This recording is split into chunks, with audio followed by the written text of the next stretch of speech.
అందరికీ నమస్కారం. నేను మీ కీర్తన దేవరాయ. మీరు ఇన్నాళ్ళు మన ఛానల్స్లో చూస్తూ ఉన్నారు, రాసుల ప్రకారంగా మనం జ్యోతిష్యం, ఆస్ట్రాలజీని స్ప్రెడ్ చేస్తున్నాం.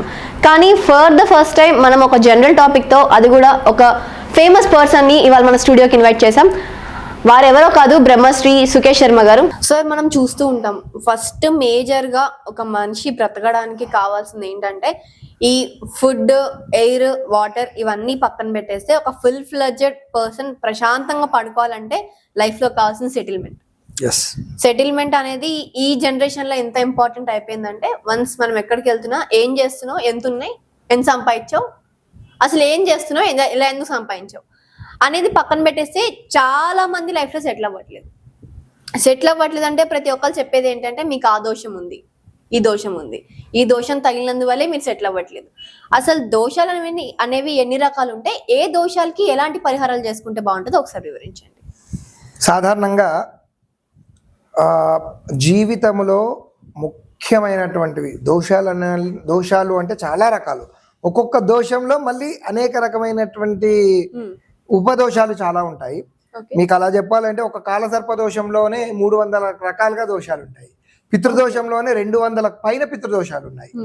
అలా సో వాటన్నిటిని కలిపి మీకు పితృదోషం ఉంది, కాలసర్ప దోషం ఉంది అంటారు. దాంట్లో శంకుపాల, కర్కోటక, ఆరుకాస ఇట్లా సర్పదోషాల్లో రకాలు ఉన్నాయి, పితృదోషాల్లో రకాలు ఉన్నాయి. అయితే ఈ దోషాలను ఏది ఇస్తుంది? గ్రహాలు ఇస్తాయి. ఫైనల్ గా 9 గ్రహాలు, ఒక్కొక్క గ్రహం ఒక్కొక్క తత్వాన్ని ఒక్కొక్క రిజల్ట్కు పనిచేస్తుంది. ఇప్పుడు ఎగ్జాంపుల్ కేతువు ఉన్నాడు. కేతువు మెరిట్స్, డిమెరిట్స్ అంటే బుద్ధిని ఇస్తాడు, బుద్ధిని, జ్ఞానపీడోపశాంతయే. కేతువు బుద్ధిని ప్రసాదిస్తాడు. సో మన జీవితంలో ఏ పని చేయాలన్నా కానీ ముఖ్యంగా మనం తీసుకునేది ఒక డెసిషన్, రైట్? ఆ డెసిషన్ అనేది what is right, what is wrong. If we get a good decision, మనము ఫ్యూచర్లో బెనిఫిట్ని పొందుతాం. ఇఫ్ అది ఒకవేళ రాంగ్ అయితే దానికి సంబంధించిన కూడా మనం ఫేస్ చేయాల్సి వస్తుంది కదా. దీన్ని ఎవరు ప్రసాదిస్తారు? కేతువు. కేతువు. సో మన లైఫ్లో కేతువు యొక్క గ్రహం ఏదైతే ఉందో అది బలంగా ఉంటే మనకు సరైన ఆలోచనలు వస్తాయి. ఒకవేళ అది బలంగా లేకపోతే మనం తప్పుడు నిర్ణయాలను తీసుకోవాల్సినటువంటి సమయం వస్తుంది. అలాంటి సమయంలోనే మనం సెకండ్ ఒపీనియన్ అని వేరే వాళ్ళతో డిస్కస్ చేస్తాం. అప్పుడు మాత్రం మన కర్మ అనేది ఉంటుంది. ఎందుకంటే ఆ సెకండ్ ఒపీనియన్ కర్మ తీసుకుంటుంది. ఫస్ట్ ఒపీనియన్ గ్రహం ఇస్తే సెకండ్ ఒపీనియన్ కర్మ తీసుకుంటుంది. ఆ సమయంలో మనకు మన కర్మ ప్రభావం వల్ల ఆ ఇచ్చేవాడు కరెక్ట్ గైడెన్స్ ఇచ్చేవాడైతే మన గైడెన్స్ రాంగ్ అయినా వాడి గైడెన్స్ తో ముందుకెళ్తాం. వాడు కూడా రాంగ్ ఇచ్చాడు అనుకోండి, కర్మరా, ఏదో వాడు చెప్పాడు, నేను ఆ సమయానికి చేశాను, అయిపోయింది అని అంటాం. అర్థమైందా? ఇది కేతువు. అలానే బుధగ్రహం వ్యాపారము, ఉద్యోగము, లైఫ్లో సెటిల్మెంట్కి సంబంధించినటువంటి కొన్ని బుధుడు ఇస్తాడు. అలానే భార్య, బిడ్డలు, ఫ్యామిలీ, శుక్రుడు, ఇలా ఒక్కొక్క గ్రహం ఒక్కొక్క రిజల్ట్ అనేది ఇస్తుంది అనమాట. సో ఓవరాల్ గా ఈ 9 గ్రహాల్లో మన చార్ట్ హోరోస్కోప్ లో ఏ గ్రహం ఏ స్థానంలో ఉంది, లగ్నం నుంచి ఎన్నవ స్థానంలో ఉంది అనేటటువంటివి కొన్ని క్యాల్కులేషన్స్ ఉంటాయి జ్యోతిష్ శాస్త్రంలో. వీటిని అంచనా వేసుకుంటూ ఓకే ఈ గ్రహం ఈ స్థానంలో ఉంది, 2 ఇది గుడ్డా బ్యాడ్ అంటే శుభస్థానమా అశుభస్థానమా, ఇది శుభ దృష్టిలో ఉందా అశుభ దృష్టిలో ఉందా అనేది మనం ఖచ్చితంగా చూసుకున్నట్టయితే దాని యొక్క రిజల్ట్ ని మనం అంచనా వేసుకోవచ్చు. తద్వారా బాబు నాయన నీకు ఇగో ఈ స్థానంలో ఇది ఉంది కాబట్టి ఈ యొక్క వీక్ లో అంటే ఫ్యామిలీ లైఫ్ బాగుంటుంది, బిజినెస్ లైఫ్ బాగుండదు. లేదు బిజినెస్ లో డబ్బులు బాగా ఉంటాయి, ఇంటికి వస్తే భార్య పొలుపులు పడుతుంది. అలా ఒక్కొక్కరికి ఒక్కొక్క రకమైనటువంటి సమస్యలు ఉంటాయి. అట్లా కాబట్టి దీన్ని న్యూట్రల్ చేయాలి. అప్పుడు ఏం చేయాలి అంటే ఏ గ్రహం వీక్ ఉంది, ఆ గ్రహం వల్ల వీడి యొక్క విల్ పవర్ వీక్ అవుతుంది. ఫస్ట్ వీళ్ళ విల్ పవర్ మీద దెబ్బతీస్తుంది. చంద్రుడు మనస్కారకుడు, చంద్రుడు వీక్ అవుతే ఇతను అన్ని బాగున్నా అతను మాత్రం వీక్ గా ఉంటాడు, విల్ పవర్ వీక్ అవుతుంది. అందుకని ఒక్కొక్కటి ఒక్కొక్క గ్రహాన్ని ఆయా డిపార్ట్మెంట్కి హెడ్ కాబట్టి అది వీక్ ఉంటే దాంట్లో ఉంటుంది. కాబట్టి ఈ ప్రభావాలను మనం ఫైండ్ అవుట్ చేయాలి. చేసుకొని దీనికి తగినటువంటి పరిహారాలు 2 రకాలు ఉన్నాయి. ఒకటి ఆధ్యాత్మికం, 2 మానవ సేవే మాధవ సేవ, 2 రకాలు ఉన్నాయి. జ్యోతిష్ శాస్త్రంలో కేతు ఎగ్జాంపుల్, శని బాలేడు మనకు. చాలా మంది నీకు అష్టమ శని నడుస్తుంది, ఏలినాటి శని నడుస్తుంది, అర్ధాష్టమ శని నడుస్తుంది. ఇందులో 2 రకాలు.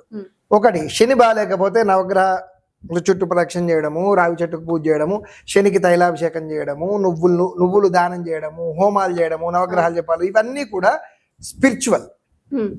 2 శని బాలేదు, అనారోగ్యంతో ఉన్న హాస్పిటల్లో పేదవాళ్ళు ఎవరైనా అనారోగ్యంతో ఉంటే వాళ్ళకు మెడిసిన్స్ దానం చేయాలి. ఓకే, నీకు పూజలు చేసుకోవడం ఇంట్రెస్ట్ లేదు, నేను నాస్తికున్నాను, దేవుణ్ణి నమ్మను, నెంబర్ 1. ఓకే, నువ్వు దేవుణ్ణి నమ్మవు, దాని కూడా కారణం శనే, ఆ ప్రభావమే. అందుకే అంటే గంగ చంద్రముఖిలా మారింది అన్నట్టు రాను రాను నువ్వు శనిలా మారిపోతున్నావు. శని ప్రభావం వేరు, శని వేరు. శని కూడా ఇలాంటి వాళ్ళని చేయాలని అనుకుంటారు. అలాంటి సమయంలో ఏం చేయాలి, ఎలాంటి సజెషన్ చేయాలి? ఓకే డన్, నువ్వు దేవుణ్ణి నమ్మవు, కానీ ఇప్పుడు నీకున్నటువంటి సిచ్యువేషన్ నుంచి నువ్వు బయటపడాలి అంటే హాస్పిటల్లో ఎవరైనా పేదవాళ్ళు ఉంటే వాళ్ళ మెడిసిన్స్ వాళ్ళు కట్టుకోలేక, బసవతారక హాస్పిటల్ చూడండి, దాని దగ్గర పేదవాళ్ళు క్యాన్సర్స్ తో బాధపడుతుంటారు. అట్లీస్ట్ ఆ రోజు ఒక 500 rupees injection cost, medicine cost, అది కొందామన్న వాళ్ళ దగ్గర డబ్బులు ఉండవు. ఫుట్పాత్ మీద ఎవరైనా వచ్చి అన్నం ఇస్తారా అని పాపం వాళ్ళు ఎదురు చూస్తుంటారు. అలాంటి వాళ్ళ దగ్గరికి వెళ్ళి ఎవరైనా కానీ సమస్య ఏంటో నువ్వు కనుక్కొని ఒక 500 రూపాయలు 1000 రూపాయలు నీ శక్తి కొద్దీ వాళ్ళకు ప్రాపర్ మెడిసిన్ నీ చేతులారా వాళ్ళకు కొనేసి ఇవ్వు.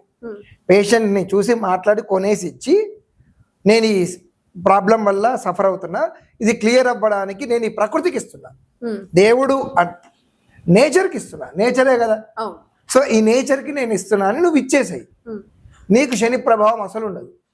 అయితే నీ యొక్క ప్రాబ్లంని పట్టి అది ఎంత పెద్ద ప్రాబ్లమో దానికి తగ్గట్టుగా సాయం చేయాలి. ఓకే, అర్థమైందా?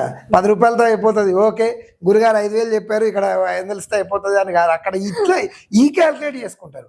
ఇవి కాదు నువ్వు చూసుకోవాల్సింది, నీకు ఎంత ప్రాబ్లం ఉందో ఆ ప్రాబ్లంకి తగ్గట్టుగా ఒక 2 నిమిషాలు నువ్వు నార్మల్గా కూర్చొని ఆలోచిస్తే నీ అంతరాత్మ నీకు ఒక కోడ్ చెప్తుంది. వాడి వర్షన్ విన్నాక చెప్తుంది అది. వాడి వర్షన్ విన్నాక నీకు ఒక కోడ్ వస్తుంది, నీ మనస్సులో బుద్ధిలో ఒక కోడ్ వస్తుంది. సో మనస్సులో చెప్పిన కోడ్ ఏదైతే ఉందో అది చూసుకొని నీ శక్తి కొద్ది, ఈ 2 నీ శక్తి కొద్దే. నీ ఫైనాన్షియల్ లైన్ దాటైతే ఈ 2 చెప్పవు. ఇక్కడ ఏం చెప్తుందో ఇది చూసుకొని దీని త్రూ వాడు బెనిఫిట్ అయ్యే విధంగా, వాళ్ళకు బెనిఫిట్ అయ్యే విధంగా నువ్వు ఇచ్చేస్తావు. అప్పుడు వాళ్ళ సంతోషంలోంచి, అంటే వాళ్ళ హార్ట్ఫుల్గా వచ్చినటువంటిది ఏదైతే ఒక ఎనర్జీ రిలీజ్ అవుతుందో ఆ రిలీజ్ అయిన ఎనర్జీ నీకున్న ప్రాబ్లంకి అస్త్రంగా పనిచేస్తుంది. ఓకే, అర్థమైందా? సో ఇలా స్పిరిచువల్గా ఒక నవగ్రహ దానము, నువ్వుల దానము ఆధ్యాత్మికంగా చేస్తే అదే రిజల్ట్, ఇది చేసినా ఇదే రిజల్ట్. సో రెండిట్లలో 2 చేసుకున్నామంటే ఇంకా బెటర్. ఇక మళ్ళీ జీవితంలో ఎక్కడ చూసుకోవాల్సిన అవసరం లేదు, అటు చేసి ఇటు చేస్తే అసలు ఎవర్ గ్రీన్ ఇక అది హైలీ, ఇక మళ్ళీ వాడు వెనక్కి చూసుకోవాల్సిన అవసరమూ లేదు. ఇలా శాస్త్రంలో ఈ 2 చెప్పబడ్డాయి. దీన్ని బేస్ చేసుకొని చేసుకుంటే మళ్ళీ మళ్ళీ ఆ గ్రహం యొక్క ప్రభావం వీడి జీవితంలో ఉండదు. ఉన్న 100% ప్రభావం చూపెట్టేది చిన్నగా తెలుస్తుంది. ఒకవేళ ఏదైనా బైక్ యాక్సిడెంట్లో వీడు మొత్తానికి అవుట్ అయ్యా మరణించే సమయం వస్తే కాలో చెయ్యో ఫ్రాక్చర్ అయి బతుకుతాడు తప్ప అది కూడా చిన్నగా, అంగవైకల్యం కూడా రాదు. ఓ 40 రోజులు పట్టి తర్వాత మన పని మనం చేసుకోవచ్చు అనేది. ఎందుకంటే కర్మను మొత్తము ఎప్పుడైనా సరే మీరు 100 కోట్లు పెట్టి 100 యజ్ఞాలు చేసినా కానీ కర్మను తొలగించలేరు, కానీ ఆ కర్మ ప్రభావాన్ని తగ్గించవచ్చు, దాని ప్రభావాన్ని తగ్గించవచ్చు. కాబట్టి చిన్నగా తగులుతుంది. 10,000 కరెంట్ బిల్లు వచ్చేది 100 రూపాయలు వస్తుంది అట్లా, కానీ బిల్లే కట్టుడే. కాబట్టి ఆ ప్రభావాన్ని తగ్గించుకోవచ్చు. కాబట్టి మానవుని జీవితం మీద ఈ గ్రహాల ప్రభావము, జాతకాలు, దోషాలు ఇలా ఉంటాయి. కాబట్టి వీటిని మనం సరైన రీతిలో ఫైండ్ అవుట్ చేసుకోవచ్చు. ప్రాబ్లం అంటూ ఉంటే సొల్యూషన్ ఖచ్చితంగా ఉంటుంది. సరైన గురువు గారిని మీరు సంప్రదించినట్లయితే మీకు అనుకూలమైనటువంటి మీ సమస్యకు ప్రాపర్ సొల్యూషన్ దొరికినట్టే. ఓకే, మరి చూసారు కదా, ఈ నవగ్రహాలు అనేది పక్కన పెట్టేసి ఈ దోషాలు మన మీద ఎలాంటి అట్రాక్షన్ చూపిస్తే వాటి వల్ల మనం ఎలా సఫర్ అవుతాం అనేది గురువు గారు చాలా చక్కగా వివరించారు. గురువు గారు చెప్పినందుకు ధన్యవాదములు. మరో ఎపిసోడ్ దగ్గర అంతవరకు సార్.